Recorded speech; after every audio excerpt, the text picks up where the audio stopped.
जय हिंद, वंदे मातरम। साथियों, Bihar police constable की नई भर्ती के लिए आज की इस वीडियो में प्रैक्टिस सेट नंबर 5 चलेगा। और देखिए ये न्यू बैच है, तो जितने भी स्टूडेंट चैनल पर पहली बार आए हैं आप लोग इस बैच को ज्वाइन कर लीजिए। और ये क्लास आपको डेली रात 8 बजे से लाइव चैट के साथ मिलेगा। और इसके बाद एक और क्लास है रात 8:30 बजे, और रात 8:30 बजे की क्लास में स्पेशल साइंस विज्ञान के प्रश्नों का प्रैक्टिस सेट कराया जाता है। तो आप सभी दोनों क्लास को अटेंड करेंगे। तो चलिए फटाफट से आप सभी लाइव में जुड़ जाइए। सभी को गुड इवनिंग, गुड इवनिंग। तो चलिए फर्स्ट क्वेश्चन आपके सामने है, निम्न में से कौन सा देश स्थल रुद्ध नहीं है। देखिए स्थल रुद्ध का मतलब होता है लैंड लॉक कंट्री।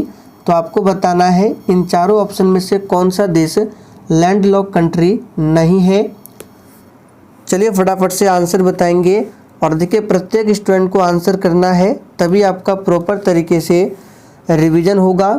तो यहाँ पर पहले प्रश्न का आंसर जो भी बच्चे लाइव चैट में ऑप्शन सी बता रहे हैं उनका बिल्कुल सही जवाब है, कोलंबिया लैंड लॉक कंट्री नहीं है।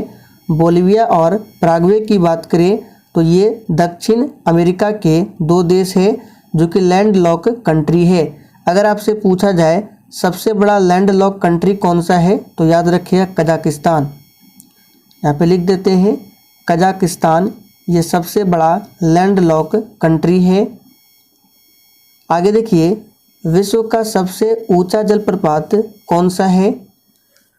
बिल्कुल 1 नंबर का प्रश्न है, फटाफट से आंसर कीजिए। विश्व का सबसे ऊंचा जलप्रपात कौन सा है। तो यहाँ पर दूसरे प्रश्न का आंसर जो भी बच्चे ऑप्शन ए बता रहे हैं उनका बिल्कुल सही जवाब है एंजिल जलप्रपात। एंजिल जलप्रपात ये विश्व का सबसे ऊंचा जलप्रपात है। कहाँ पर है तो ये वेनेजुएला में स्थित है। जो जलप्रपात पूछता है ये कहाँ पर है तो ये भारत में है। किस राज्य में है, कर्नाटक में। कौन सी नदी पर तो शरावती नदी पर। बिहार का कौन सा जिला क्षेत्रफल की दृष्टि से सर्वाधिक वनावरण वाला जिला है। चलिए आप सभी तीसरे प्रश्न के लिए आंसर बताएंगे। बिहार का कौन सा जिला क्षेत्रफल की दृष्टि से सर्वाधिक वनावरण वाला जिला है तो याद रखिएगा ये है कैमूर। यहाँ पर बी ऑप्शन आपका सही जवाब है। और सबसे कम पूछे क्षेत्रफल में वन कहाँ पर है तो शेखपुरा में। निम्न में से कौन सबसे प्राचीन बौद्ध ग्रंथ है। चलिए आप सभी चौथे प्रश्न के लिए आंसर बताएंगे। निम्न में से कौन सबसे प्राचीन बौद्ध ग्रंथ है।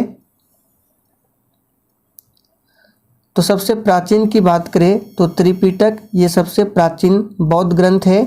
इसमें 3 पिटक है, कौन कौन से हैं, विनय पिटक, सुत्त पिटक और अभिधम पिटक। और तीनों पिटक जो है पाली भाषा में लिखा गया है। दक्षिण भारत में किस वंश का शासन पाल एवं प्रतिहार वंश के शासन काल के समकालीन था। चलिए 5 के लिए आंसर बताएंगे। और देखिए हम आपको जितने भी एक्स्ट्रा फैक्ट को बताएंगे आपको ध्यानपूर्वक सुनना है। और अगर आप लोग लिखना चाहें तो लिख सकते हैं, इससे आपका डेली नोट्स तैयार होगा। तो यहाँ पर 5वें प्रश्न का आंसर क्या होगा, राष्ट्रकूट वंश। अब बात करते हैं राष्ट्रकूट वंश की स्थापना किसने किया था तो दंती दुर्ग ने। यहाँ पे लिख देते हैं दंती दुर्ग ने राष्ट्रकूट वंश की स्थापना की थी। बाबर ने अपनी आत्मकथा जो कि बाबरनामा है इसमें किस हिंदू शासक का उल्लेख किया है। चलिए आंसर बताएंगे। बाबर की बात करें तो मुगल वंश का संस्थापक बाबर है। इन्होंने 1526 में पानीपत के प्रथम युद्ध में इब्राहिम लोदी को हराकर मुगल वंश की स्थापना की थी। तो यहाँ पर आंसर क्या हो जाएगा, बाबरनामा किसकी आत्मकथा है तो बाबर की। और इसमें किस हिंदू शासक का उल्लेख मिलता है तो यहाँ पर आंसर क्या हो जाएगा, option D A and B, यानी कि मेवाड़ और विजयनगर दोनों। यहाँ पे दोनों शासकों का उल्लेख मिलता है, मेवाड़ के शासक और विजयनगर के शासक, याद रखेंगे। और देखिए बाबर ने जो बाबरनामा लिखा है किस भाषा में लिखा है ये भी पूछता है तो तुर्की भाषा में लिखा है। बाद में बाबरनामा का फारसी में अनुवाद किया गया किसने किया? तो अब्दुल रहीम खाना ने। औरंगजेब की मृत्यु के समय मुगल साम्राज्य में कुल कितने प्रांत थे? बिल्कुल आपको सोच समझकर आंसर बताना है और जितने भी प्रश्न आपके सही हो रहे हैं आप लोग कॉपी में लिखते जाइए। फिर सेशन के लास्ट में आपको अपना अपना स्कोर कमेंट करके बताना है। तो औरंगजेब की मृत्यु के समय मुगल साम्राज्य में कुल कितने प्रांत थे? तो याद रखिएगा 21। यहाँ पर सी ऑप्शन आपका सही जवाब है, लेकिन कुछ इतिहासकारों का मानना है कि 20। तो ऑप्शन के अकॉर्डिंग आपको आंसर करना है। ऑप्शन में 20 मिले तो 20 बताना है और अगर 21 मिले तो 21 आंसर करना है। 1857 के विद्रोह को जन्म देने में कौन सा कारण जिम्मेदार है? सभी ऑप्शन को ध्यानपूर्वक पढ़िए और देखिए कल और परसों यानी 21 तारीख और 22 तारीख बिहार पुलिस के लिए सभी क्लास बंद रहेंगे, क्योंकि मुझे किसी काम से बाहर जाना पड़ रहा है। तो इसके लिए मैं आपको टेलीग्राम पर डिटेल में बता दूंगा। तो अगर आप लोग टेलीग्राम को ज्वाइन नहीं किए हैं तो जाकर ज्वाइन कर सकते हैं, क्योंकि मैं सारे क्लास के PDF नोट्स या फिर कुछ इंपॉर्टेंट इन्फॉर्मेशन जो भी होते हैं मैं वहीं पर शेयर करता हूं। तो टेलीग्राम का लिंक इसी वीडियो के नीचे डिस्क्रिप्शन बॉक्स में है, जाकर ज्वाइन कर लीजिए। तो यहाँ पर आंसर क्या हो जाएगा? 1857 के विद्रोह को जन्म देने में कौन सा कारण जिम्मेदार है? तो यहाँ पे सही जवाब हो जाएगा ऑल। लॉर्ड डलहौजी की हड़प नीति, अवध का विलय, सैनिकों से भेदभाव पूर्ण व्यवहार, ये सभी है। और देखिए मैं आपको कंफर्म नहीं बता रहा हूँ कि 21 और 22 बंद ही होगा, मैं आपको टेलीग्राम पर बता दूंगा। निम्न में से कौन सा प्राणी द्विलिंगी प्राणी का उदाहरण नहीं है? चलिए 10 के लिए आंसर बताएंगे फटाफट से। कौन सा प्राणी द्विलिंगी प्राणी का उदाहरण नहीं है? तो ये है कॉकरोच। यहाँ पर डी ऑप्शन आपका सही जवाब है। कॉकरोच द्विलिंगी प्राणी का उदाहरण नहीं है। महात्मा गांधी राष्ट्रीय समुद्री उद्यान कहाँ पर स्थित है? तो ध्यान दीजिए, महात्मा गांधी राष्ट्रीय समुद्री उद्यान ये कहाँ पर है? तो ये अंडमान निकोबार में स्थित है। अब अंडमान निकोबार द्वीप समूह की बात करें तो यहाँ की राजधानी कहाँ है? Port Blair.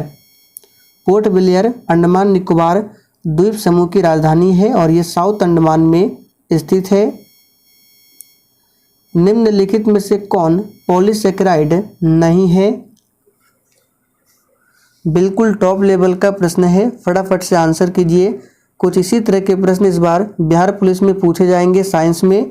तो निम्नलिखित में से कौन पॉलीसेकेराइड नहीं है? तो सही जवाब है ग्लैक्टोज। ये क्या है? तो ये मोनोसेकेराइड है। ये क्या है? मोनोसेकेराइड है, ना कि पॉलीसेकेराइड। निम्नलिखित में किस विटामिन का रासायनिक नाम कैल्सीफेरॉल है? चलिए आंसर बताएंगे। तो देखिए विटामिन से संबंधित जितने भी प्रश्न एग्जाम में पूछे जा सकते हैं सभी को बता देते हैं। तो सबसे पहले विटामिन ए की बात करते हैं, ठीक है। देखिए विटामिन ए का रासायनिक नाम होता है रेटिनॉल और इसकी कमी से कौन सी बीमारी होती है? रतौंधी, ध्यान रखेंगे। और विटामिन ए का मुख्य स्रोत क्या है? तो गाजर। विटामिन बी की बात करें तो इसका रासायनिक नाम क्या होता है? थायमिन और इसकी कमी से क्या? तो बेरी। विटामिन सी की बात करें तो इसका रासायनिक नाम होता है एस्कॉर्बिक एसिड और इसकी कमी से होती है अस्कर्वी नामक रोग।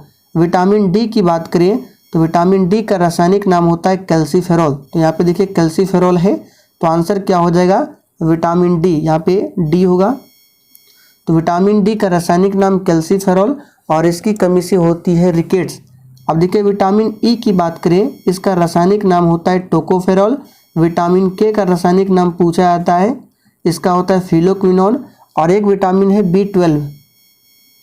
B12 का रासायनिक नाम होता है साइनोकोबालामिन और इसमें कोबाल्ट धातु पाई जाती है। और दो विटामिन कौन कौन से हैं जो जल में घुलनशील होते हैं? तो विटामिन बी एंड सी, ये दोनों विटामिन जल में घुलनशील होते हैं। बाकी बचे विटामिन ए, डी, ई और के ये वसा में घुलनशील होते हैं। आप लोग कमेंट करके बताइए विटामिन शब्द का नामकरण किसने किया था?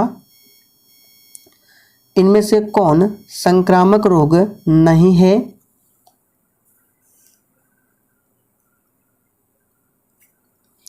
तो बहुत ही सिंपल है, कैंसर जो है ये संक्रामक रोग नहीं है।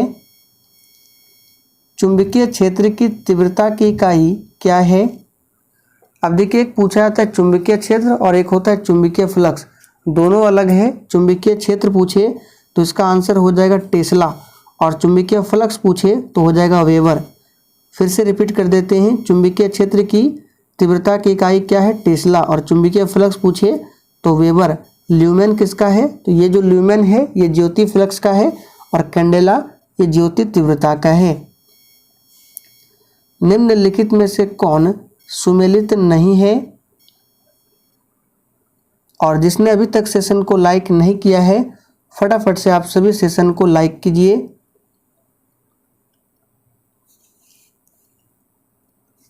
तो निम्नलिखित में से कौन सुमेलित नहीं है?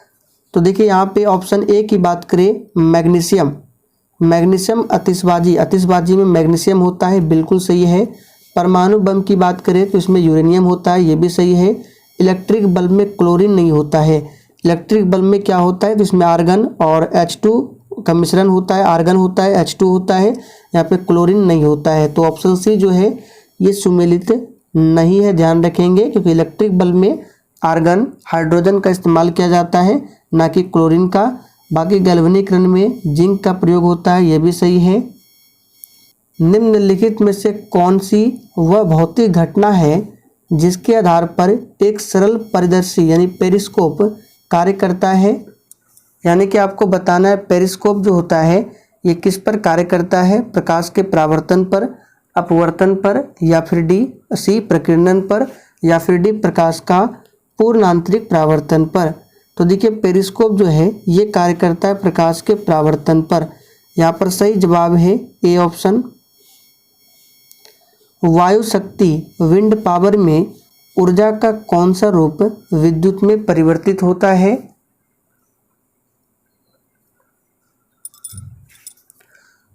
तो देखिए, विंड पावर में गतिज ऊर्जा का विद्युत ऊर्जा में रूपांतरण होता है, ध्यान रखेंगे। निम्नलिखित में से कौन सा कथन असत्य है? सभी ऑप्शन को ध्यानपूर्वक पढ़िए, कौन सा कथन असत्य है? तो यहाँ पर 20 का आंसर क्या हो जाएगा? श्यानता ठोस, द्रव तथा गैसों का एक विशिष्ट गुण है। ये गलत है, क्योंकि श्यानता जो है ये द्रव और केवल, याद रखना है, केवल द्रव और गैस का विशिष्ट गुण है, ना कि ठोस का। लेकिन यहाँ पे तीनों दे दिया गया है, ठोस, द्रव और गैस, केवल द्रव और गैस होगा, तो ये कथन जो है असत्य है। निम्नलिखित में से कौन एक प्राकृतिक बहुलक नहीं है?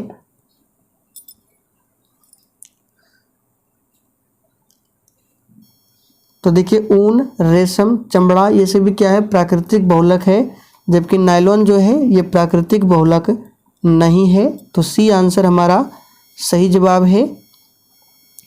हाइड्रोजन को जलाने से क्या बनेगा? देखिए दोस्तों, हाइड्रोजन के 3 समस्थानिक होते हैं, कौन कौन सा? H1 इसको बोला जाता है प्रोटियम, H12 ये है ड्यूट्रियम, H13 ये है ट्राइटियम। अब इसमें आपको न्यूट्रॉन की संख्या पूछा जा सकता है कि हाइड्रोजन का जो पहला समस्थानिक है क्या नाम है? प्रोटियम। इसमें न्यूट्रॉन की संख्या क्या होगा? तो 0। कैसे? क्योंकि देखिए, 1 में 1 माइनस करेंगे तो 0। इसमें देखिए न्यूट्रॉन की संख्या 2 में 1 घटाइए 1। इसमें न्यूट्रॉन की संख्या 3 में 1 माइनस कीजिए 2। तो इस तरह से न्यूट्रॉन की संख्या निकाला जाता है। और मध्य से सिपाही की परीक्षा में भी न्यूट्रॉन की संख्या निकालने के लिए एक प्रश्न शायद आया था। तो यहाँ पे हाइड्रोजन को जलाने से क्या बनेगा? तो याद रखिएगा पानी। सही जवाब है डी ऑप्शन। और हाइड्रोजन को भविष्य का ईंधन माना गया है। प्रच्छन्न बेरोजगारी का सामान्यतः अर्थ होता है कि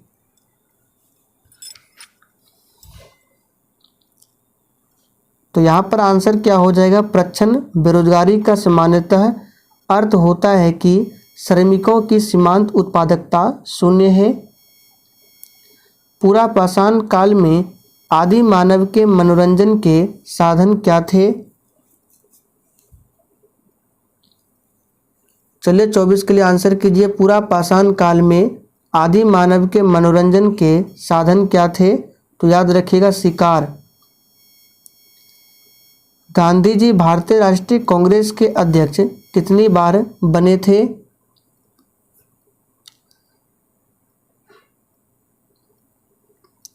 तो यहाँ पर आंसर क्या हो जाएगा? केवल और केवल एक बार। कब? तो 1924 में, जो कि बेलगांव अधिवेशन हुआ था। बेलगांव कहाँ पड़ता है? कर्नाटक में। प्रतिशत अधिकतम वन क्षेत्र कहाँ पर है? देखिए हमने आपको क्षेत्रफल और प्रतिशत दोनों में बताया था। अगर क्षेत्रफल में पूछे सर्वाधिक वन तो मध्य प्रदेश में है। मध्य प्रदेश को टाइगर स्टेट के नाम से भी जाना जाता है। और परसेंटेज में सबसे अधिक वन पूछे तो ये मिजोरम में है। यहाँ पर सी ऑप्शन आपका सही जवाब है। कितना है? तो 24.62%। 1946 में बनी अंतरिम सरकार में राजेंद्र प्रसाद के पास कौन सा विभाग था? चलिए 27 के लिए आंसर कीजिए। तो देखिए अंतरिम सरकार का गठन हुआ था 1946 में, और इस समय राजेंद्र प्रसाद के पास कौन सा विभाग था? तो खाद्य एवं कृषि विभाग। यहाँ पे सही आंसर है सी ऑप्शन। आगे देखिए, सूर्य के रासायनिक मिश्रण में हाइड्रोजन का प्रतिशत कितना होता है? देखिए हमारा जो सूर्य है ये गैसों का गोला है, और इसमें हाइड्रोजन और हीलियम मुख्य रूप से दो गैसें होती है, जिसमें से हाइड्रोजन का प्रतिशत बताना है। तो इसमें हाइड्रोजन का परसेंटेज होता है 71%। याद रखेंगे 71 यानी 71%। और हमारा सन जो है ये नाभिकीय संलयन के सिद्धांत पर काम करता है। तो आंसर हो जाएगा ए ऑप्शन। हड़प्पा सभ्यता की खोज किसने किया था?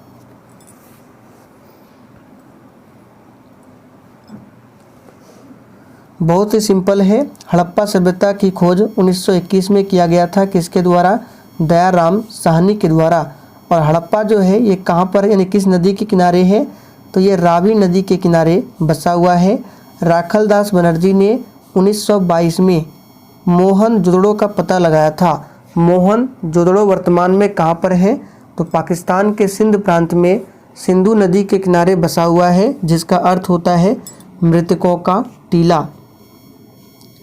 मेटरनिक कहाँ का चांसलर था? चलिए 30 के लिए आंसर बताइए। मेटरनिक कहाँ का चांसलर था? तो देखिए यहाँ पे सही जवाब है ऑस्ट्रिया। मेटरनिक जो है ये ऑस्ट्रिया का चांसलर था। मराठा राज्य का दूसरा संस्थापक किसे कहा जाता है?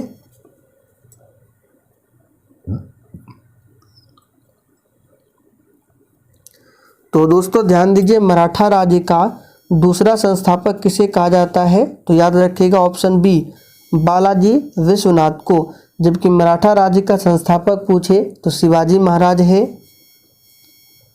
वह नदी घाटी जिसे भारत का रूर के नाम से पुकारा जाता है।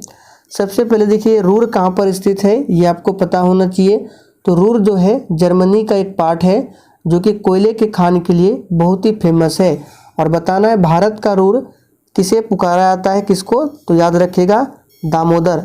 यहाँ पर सही जवाब है बी ऑप्शन, दामोदर। और ये दामोदर जो है क्षेत्र है छोटा नागपुर पठार। भारत की संविधान सभा किसके अनुसार गठित की गई थी?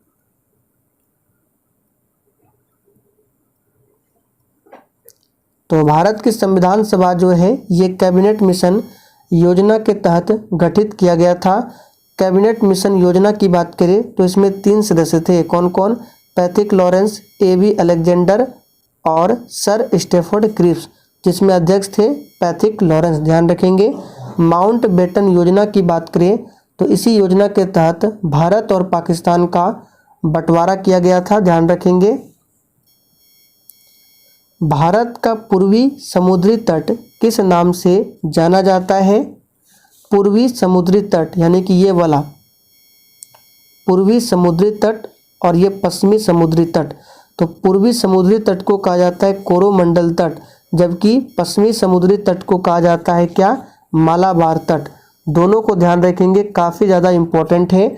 और जाड़ों के दिनों में जो वर्षा होती है कोरोमंडल तट पर, ये होती है किसके कारण? तो लौटती हुई मानसून के कारण। पूछा जाता है एग्जाम में कि जाड़े के दिनों में जो कोरोमंडल तट पर वर्षा होती है किस मानसून के कारण? तो लौटती हुई मानसून के कारण, ध्यान रखेंगे। तो आंसर क्या होगा? कोरोमंडल तट।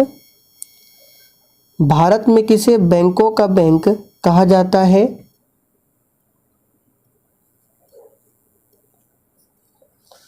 तो भारत में बैंकों का बैंक कहा जाता है भारतीय रिजर्व बैंक यानी आरबीआई को। अब आरबीआई की स्थापना की बात करें तो 1 अप्रैल, आप सभी जानते हैं, 1935 को इसकी स्थापना हुई थी और इसका राष्ट्रीयकरण किया गया था 1 जनवरी 1949 को। इसका वर्तमान में हेडक्वार्टर महाराष्ट्र की राजधानी मुंबई में है। वर्तमान में गवर्नर कौन है? तो 25वें नंबर के गवर्नर है शक्तिकांत दास। भारतीय स्टेट बैंक एसबीआई की बात करें तो इसका पुराना नाम पूछा जाता है इंपीरियल बैंक ऑफ इंडिया। ये एसबीआई का पुराना नाम था imperial bank of India. Bharat में सबसे कम लिंगानुपात वाला राज्य कौन सा है?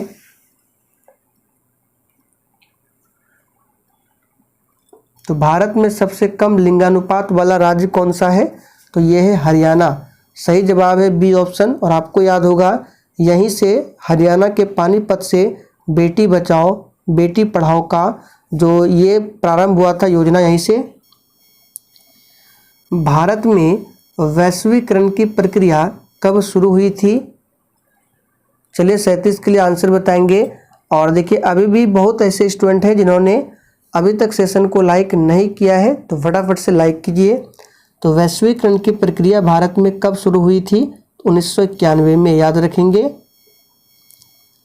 अग्नि मंदिर किस धर्म का पूजा स्थल है?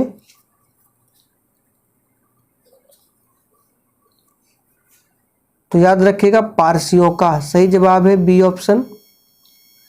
यक्षगान किस प्रदेश का लोक नाटक है? एक पूछा था लावनी, ये कहाँ का है? तो ये लावनी जो है ये है महाराष्ट्र का, जबकि यक्षगान पूछे तो ये है कर्नाटक का। सही जवाब है डी ऑप्शन। चंदन की लकड़ी सबसे अधिक कहाँ पर होती है? तो कर्नाटक में ही, ध्यान रखेंगे। सबसे अधिक गन्ना उत्तर प्रदेश में, सबसे अधिक जूट पूछे पश्चिम बंगाल में, और लीची पूछे तो बिहार। विश्व में बॉक्साइट का सर्वाधिक सिंचित भंडार कहाँ पाया जाता है? तो देखिए ये पाया जाता है ऑस्ट्रेलिया। सही जवाब है बी ऑप्शन। ऑस्ट्रेलिया की राजधानी कैनबरा है। विश्व मौसम दिवस कब मनाया जाता है? चलिए 41 के लिए आंसर बताएंगे। विश्व मौसम दिवस कब मनाया जाता है? तो याद रखिएगा 23 मार्च को। और इससे एक दिन पहले 22 मार्च को क्या मनाया जाता है? तो बिहार दिवस, याद रखेंगे। अब यहाँ से प्रश्न बनता है बिहार से उड़ीसा कब अलग हुआ था, यानी बिहार और उड़ीसा कब अलग हुआ था? तो 1936 में, ध्यान रखेंगे। और पूछे बिहार और पश्चिम बंगाल कब अलग हुआ था? तो 1912 में। सबसे पहले बिहार पश्चिम बंगाल, फिर बिहार उड़ीसा, और फिर लास्ट में बिहार झारखंड। बिहार झारखंड कब? तो 2000 ईस्वी में 15 नवंबर 2000 को। अफ्रीका के मूलभूत जनजाति पिग्मी किस नदी घाटी में पाई जाती है?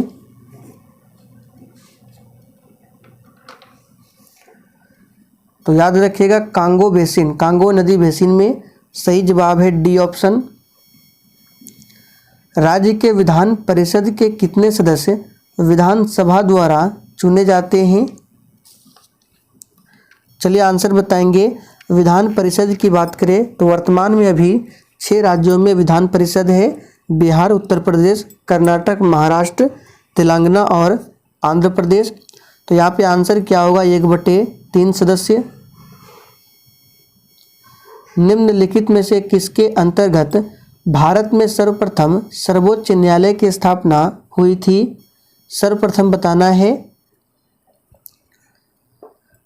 तो देखिए दरोगा की क्लास में हमने आपको बताया था एक एक्ट आया था 1773 का, रेगुलेटिंग एक्ट। इसी एक्ट के तहत 1774 में बंगाल में सर्वोच्च न्यायालय की स्थापना होती है? तो आंसर क्या हो जाएगा? ऑप्शन ए रेगुलेटिंग अधिनियम 1773, ध्यान रखेंगे। और ये जो सुप्रीम कोर्ट सर्वोच्च न्यायालय की स्थापना किया गया था, इसके मुख्य न्यायाधीश कौन बने थे? तो याद रखिएगा, पूछा जाता है, यहाँ पे लिख देते हैं इम्फे, एलिजा इम्फे मुख्य न्यायाधीश बने थे, याद रखेंगे। और देखिए भारत में जो हमारा सुप्रीम कोर्ट है, जिसकी स्थापना 28 जनवरी 1950 को किया गया था, इसका वर्णन संविधान में मिलता है। और किस आर्टिकल में? तो अनुच्छेद 124 में। लेकिन सर्वप्रथम पूछे तो ये हुआ था 1774 में। किस एक्ट के तहत? तो 1773 के रेगुलेटिंग एक्ट के तहत। कंप्यूटरों में प्रयुक्त आईसी चिप बनते हैं? तो आसान प्रश्न ये बना होता है सिलिकॉन से। वातावरण के जैविक एवं अजैविक घटकों की अंतःक्रिया से विकसित तंत्र को क्या कहते हैं? चलिए 46 के लिए आंसर बताएंगे फटाफट से। तो देखिए इसको कहा जाता है पारिस्थितिक तंत्र। आगे देखिए विश्व ओजोन दिवस प्रतिवर्ष कब मनाया जाता है? अब देखिए हड़बड़ी में बहुत बच्चे यहाँ पे आंसर सी बताएंगे, जो कि बिल्कुल गलत है, क्योंकि विश्व ओजोन दिवस 16 सितंबर को मनाया जाता है, ना कि 16 अक्टूबर को। तो ध्यान रखेंगे 5 जून को क्या मनाया जाता है? विश्व पर्यावरण दिवस। अनुसूचित क्षेत्रों तथा अनुसूचित जनजातियों के प्रशासन व नियंत्रण के बारे में उपबंध संविधान के किस अनुसूची में शामिल है? तो याद रखिएगा ये शामिल है ऑप्शन सी 5वीं अनुसूची में। राज्य मंत्रिपरिषद निम्न में से किसके प्रति उत्तरदायी होता है? तो यहाँ पे देखिए राज्य मंत्रिपरिषद पूछा गया है, तो याद रखिएगा विधानसभा के प्रति उत्तरदायी होता है, जबकि केंद्रीय मंत्रिपरिषद पूछे तो लोकसभा के प्रति। निम्नलिखित में से किसे संविधान संशोधन द्वारा पंचायतों को संवैधानिक दर्जा दिया गया? यानी किस संविधान संशोधन द्वारा पंचायत को संवैधानिक दर्जा मिला था? तो याद रखिएगा 73वां, जो कि ऑप्शन ए में दिया हुआ है। और इसी संशोधन के तहत संविधान में 11वीं अनुसूची को जोड़ा गया था। तो चलिए आज के लिए इतना ही। सेशन पसंद आया हो तो सभी लोग सेशन को लाइक करके और सेशन को अपने सभी दोस्तों के साथ ज़रूर शेयर करें।